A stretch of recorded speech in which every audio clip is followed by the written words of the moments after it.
The people around here are of abandoned morals and profligate principles, rude, ignorant, void of manners, education, or good breeding, no genteel or polite person among them, the offscouring of America. So he starts off with a bang.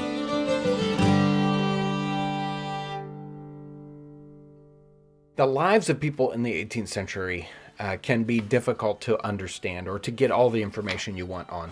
The lives of people living in the backcountry of North America in the 18th century, very, very difficult. There is not a lot of information to tell us about exactly what these people's lives were really like. And that's one of those spots that I'm really interested in. So the book I've got today that I've been reading for the last week or so, just an extraordinary book on that topic. It's called The Carolina Backcountry, and the core of this book is a journal by Charles Wood Mason, and he was an itinerant preacher for the Anglican Church in the backcountry of South Carolina. And man, it is a great book because so many times in these journals you get a traveler and he's just traveling through an area. He writes a little bit and he's gone. He doesn't write about it anymore.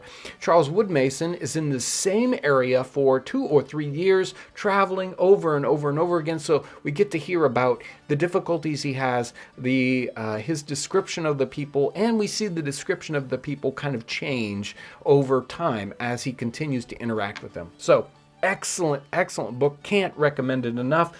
Here's a little piece from the very beginning of his work in the backcountry. The people around here are of abandoned morals and profligate principles, rude, ignorant, void of manners, education, or good breeding, no genteel or polite person among them, save Mr. Kershaw, an English merchant settled here.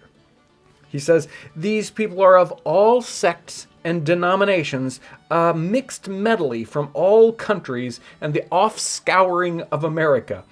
So he starts off with a bang here. Now, Charles Wood Mason was born in England. He had a wife and a child. He comes to North America. He does some merchant work. He also has some sort of government offices. At one point, he even signs up to become the guy that collects the Stamp Act tax.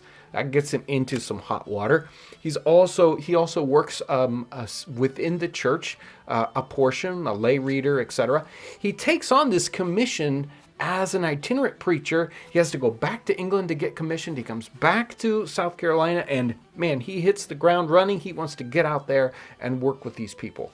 And he must have a heart for these people because it wasn't a great paying job. I don't think he had any other purposes other than to actually want to serve these people within the church. So really interesting to read about how he interacts with and deals with these people, especially this mix of different kinds of religions and different people from different countries, as well as this idea that he's working in the back country. This is their true Wild West for this time period. There's very little law back here. There are no courts.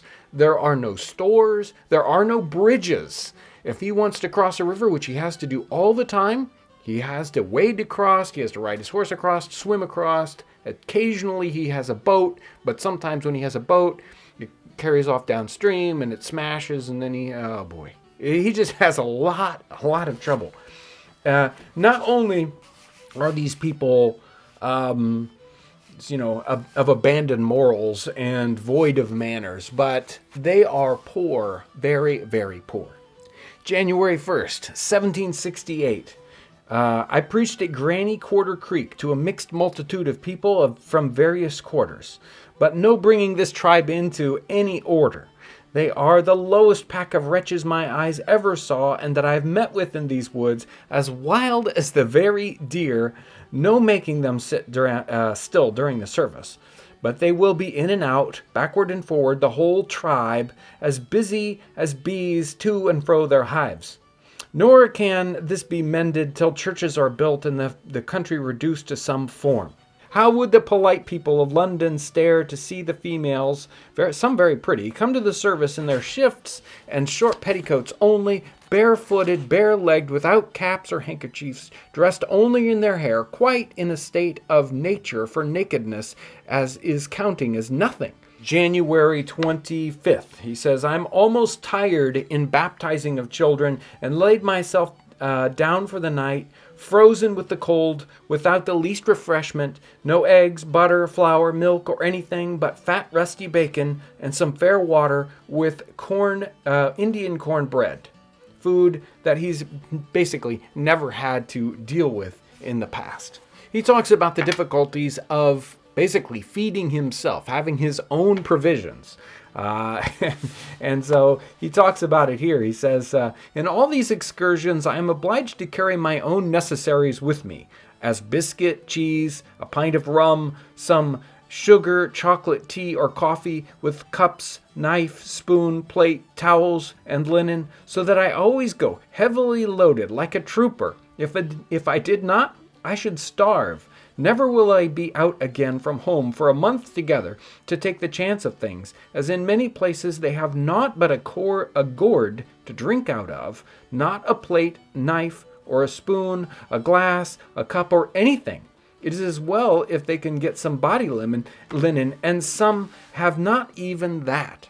So he's talking about these people in the backcountry living in just the most difficult circumstances without anything to eat and without anything to eat it with. So just very incredible. Now, obviously, there is some exaggeration here, probable exaggeration, because of his background, where he's come from, and the condition he's seeing these people live in.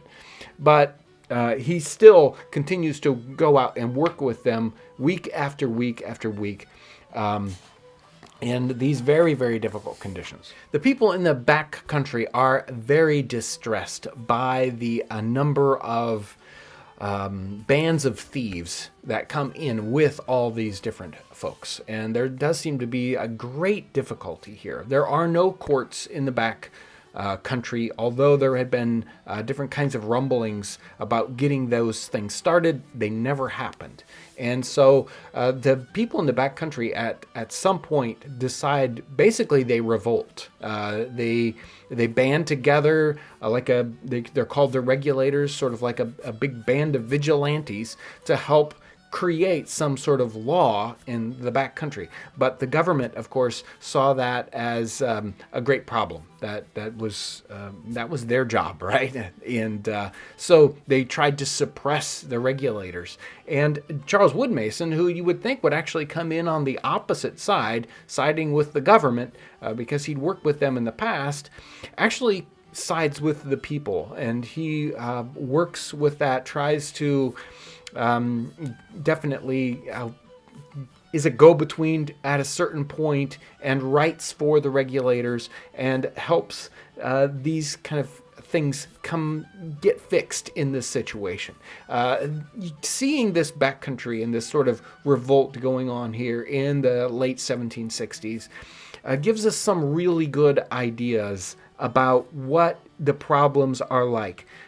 England being the main government, and it's over across the seas, and the government that they set up in the colonies is fairly weak and ineffective, and the people are demanding some sort of infrastructure, both in law and in the places, bridges and roads and things like that.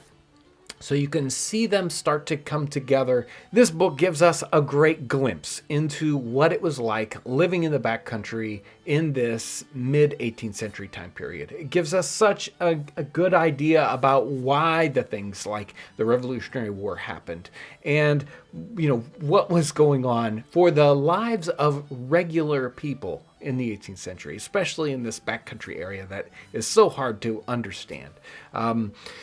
People thrown together from all different countries and different kinds of religions, all in one area, and the strife that comes from that, and also the togetherness in some certain circumstances. You certainly see these communities coming together, working together. So, very, very interesting book. It definitely gives us some hint about where we come from, what it was like in the 18th century, and gives us some context for the lives that we live today.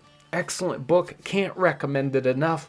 I've gone ahead. I'll put an Amazon affiliate link down in the description section of this video if you're interested in going and seeking out this book. Such a great book. It's a good read. The person here who does the introduction and the editing does an excellent job. There's a lot of information here beyond just the journal itself. A lot of explanation. Great book. If you're interested in the 18th century, lives of common people, go ahead and get this book. It's called The Carolina Backcountry. I want to thank you guys for all your amazing support, watching our channel, commenting, supporting us on Patreon, or going to the website. Thank you so much for all that you do for us, and thanks for watching.